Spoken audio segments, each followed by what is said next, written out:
nosotros virtualmente desde ya nuestro colega Andrés Oppenheimer. Lo vamos a saludar. Andrés es, además de un prestigioso colega, es columnista del diario La Nación, presentador de la CNN y autor de varios libros. Entre otros, el último habla del mercado laboral hacia el futuro. Andrés, gracias por atendernos. ¿Cómo te va? Hola, gusto en saludarlos. Andrés, ¿viene una etapa muy distinta laboral después de esto? Totalmente. Mira, vos mencionabas mi libro más reciente, Sálvese quien pueda, tenía el subtítulo El futuro del trabajo en la era de la automatización. Y ahí decía, pronosticaba en base a un estudio de la Universidad de Oxford, que el 57% de nuestros trabajos, perdón, el 47%, casi la mitad de nuestros trabajos van a desaparecer en los próximos 10 años por la automatización. Casi la mitad. Casi la mitad. Con esta pandemia me quedé corto. Va a pasar muchísimo más rápido que en 10 años.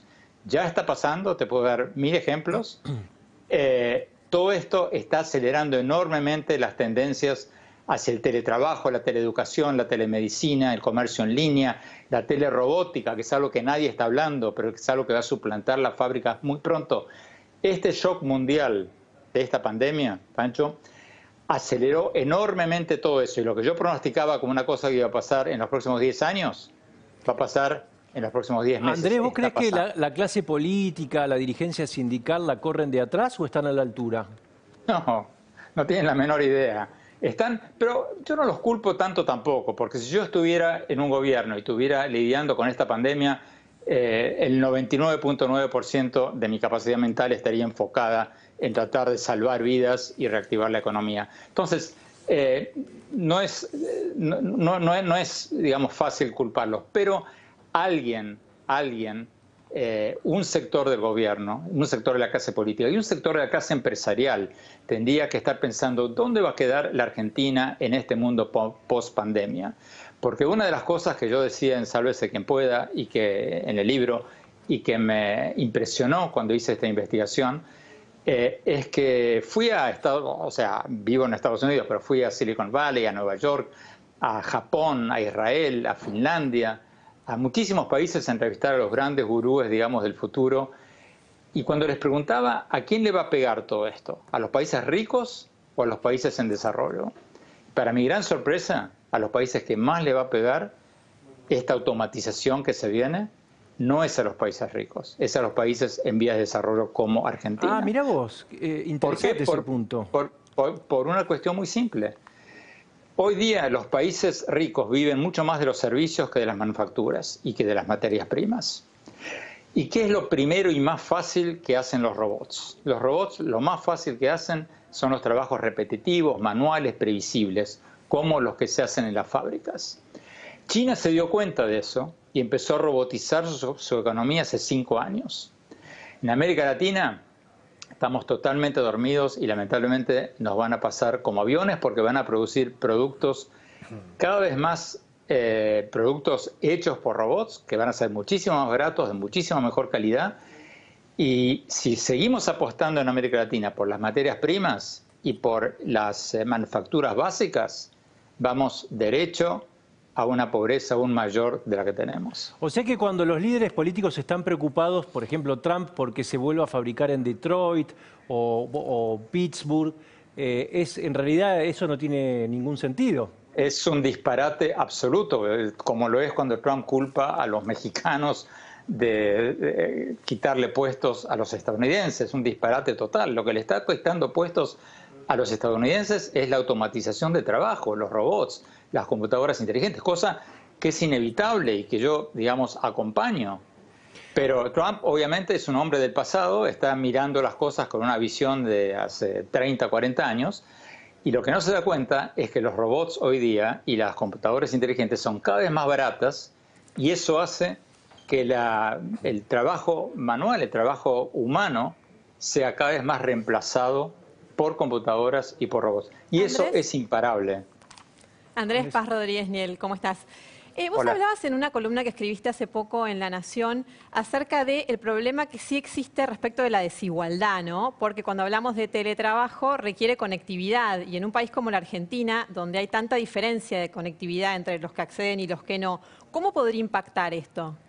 Bueno, va a impactar en el trabajo y va a impactar en la educación, porque otro tema del que se habla poquísimo es sobre qué va a pasar en la educación. Mirá, estaba mirando unas cifras que cito en esa columna de la OSD, que dicen que en América Latina el 34%, solo el 34% de los estudiantes de primaria tienen acceso a Internet y una computadora en su casa. Solo el 41% de los estudiantes secundarios y solo el 68% de los estudiantes universitarios tienen un laptop y conexión a Internet. El resto no.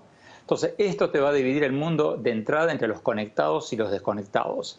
Y hasta que Argentina y otros países latinoamericanos no se den cuenta de que se tienen que meter de lleno en la economía del conocimiento, de dejarse andar pensando en que la soja o el petróleo o cualquier materia prima los va a sacar del pozo. No, estamos en un mundo donde el trabajo mental vale cada vez más y el trabajo manual y las materias primas van a valer cada vez menos. Ahora, Fíjate Andrés, quién es. Sí. Soy Daniel Santa Cruz, ¿cómo estás? Hola. Hace menos de un mes yo escribí una nota para el Suplemento de Ideas de La Nación donde hablaba del futuro del trabajo. Y bueno, mientras escribía me asombraba, la OIT dice que se van a perder 200 millones de puestos de trabajo entre abril y junio. Hay unos datos sorprendentes y Argentina era, como bien decís vos, uno de los países más afectados. Ahora, cuando hablaba con los especialistas sobre cómo sobrellevar esta situación, todos hablan de la reconversión, la necesidad de reconvertir puestos de trabajo manuales en puestos de trabajo a teledistancias, etcétera.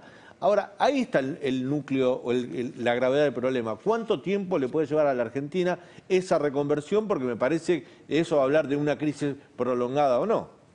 Bueno, ahí el tema es serio, pero también ofrece enormes oportunidades, porque mientras muchos hablan de la desglobalización, yo sostengo que vamos a ver el fenómeno contrario. Yo sostengo que todo esto, este trabajo a distancia, va a acercar muchísimo a la gente y va a acercar muchísimo a la gente a trabajos, a fuentes de trabajo en todo el mundo. Ejemplos.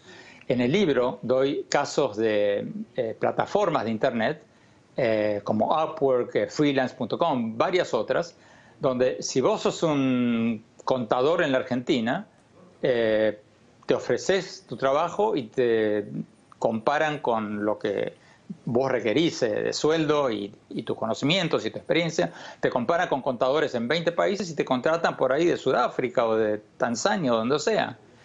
Eso era imposible hace 2 o 3 años y lo mismo con todas las profesiones. Esto que estamos haciendo ahora, de hablar como nada, gratis por la magia del Zoom o del Skype, todo esto va a hacer que el mundo laboral se globalice muchísimo más. Pero para eso hace falta una población con educación de calidad.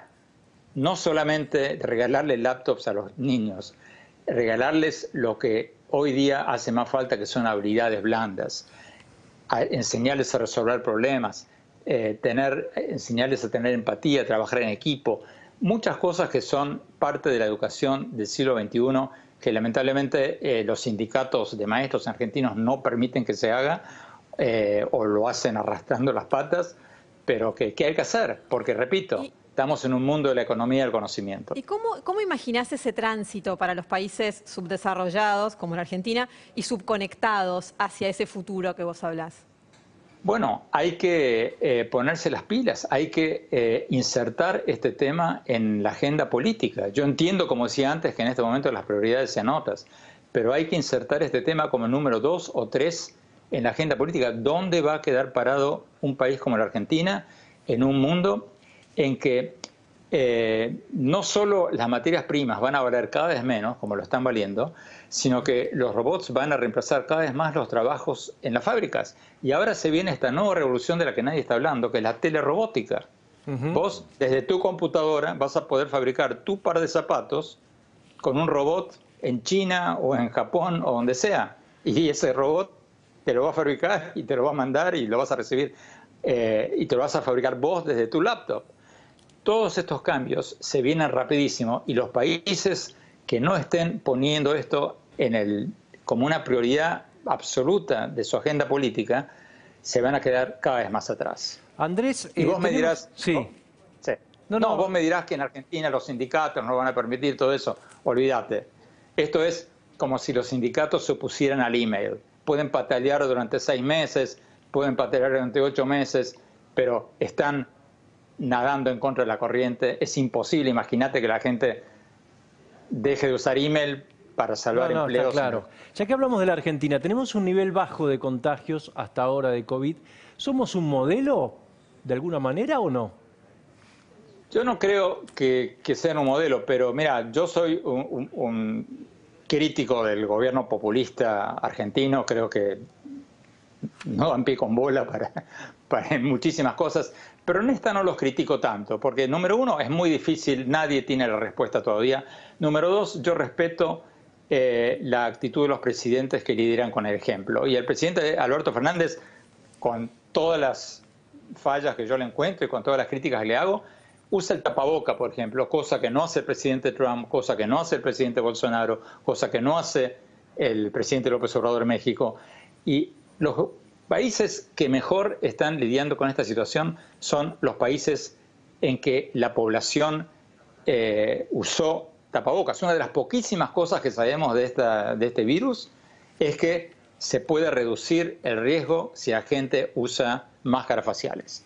Entonces, está bien que en Argentina el presidente, el alcalde de Buenos Aires, o sea, los principales dirigentes políticos usen tapaboca. Ojalá pudiéramos decir lo mismo acá en Estados Unidos, donde tenemos 127.000 muertes. Sí, pero Andrés, ojalá pudiéramos decir lo mismo del presidente Trump.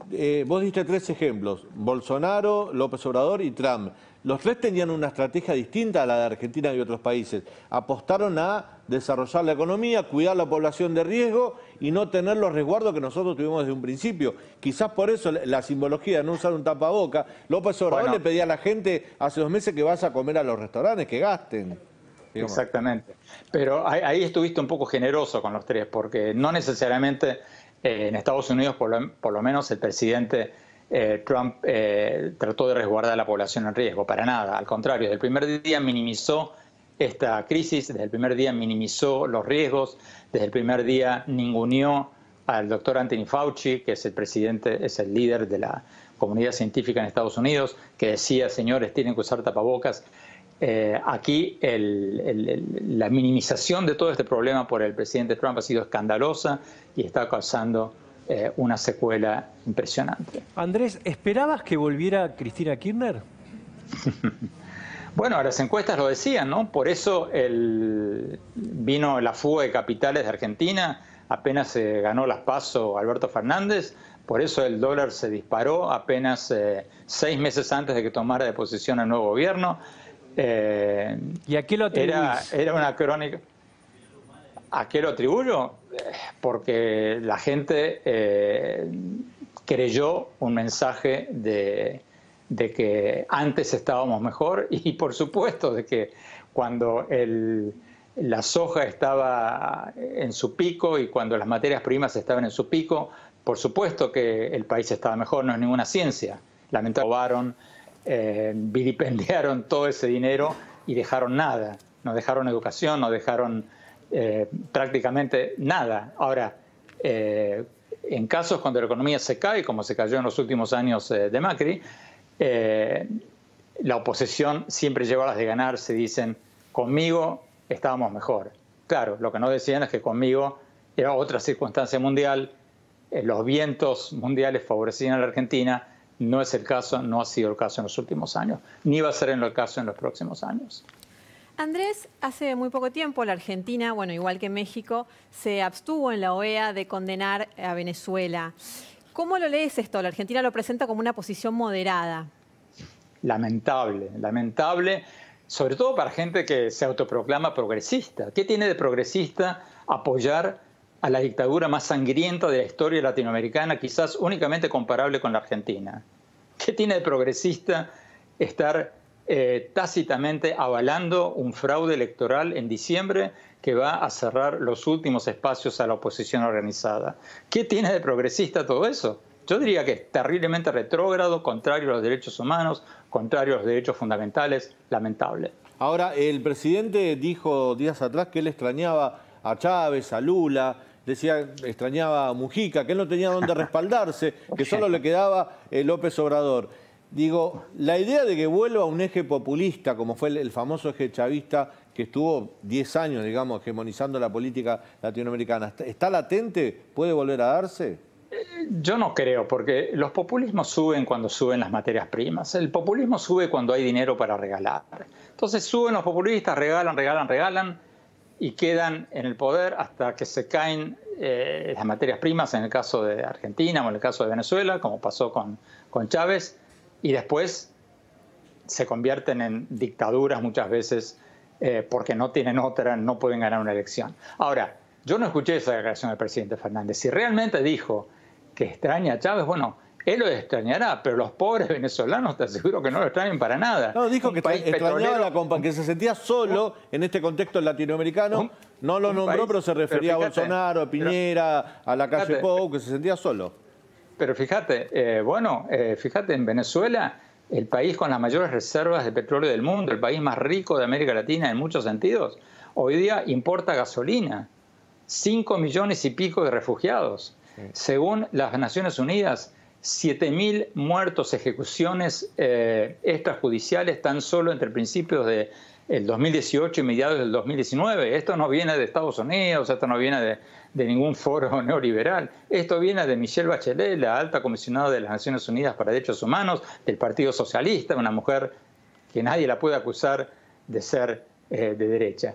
Entonces, hoy día, el que apoya, aunque sea tácitamente, esta dictadura sangrienta, dicho sea de paso, más sangrienta quizás que los peores momentos de la dictadura argentina, porque yo no sé si en un lapso de 1 año y medio como en el que midió la alta comisionada de los derechos humanos de la ONU, hubo 7.000 muertos según las Naciones Unidas. Según los grupos de derechos humanos serían más de 10.000 apenas en ese lapso.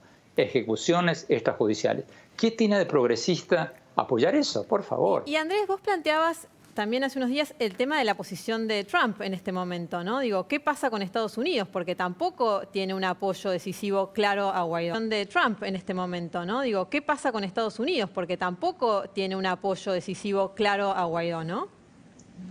Bueno, Trump ha tenido una política exterior lamentable en muchísimos aspectos.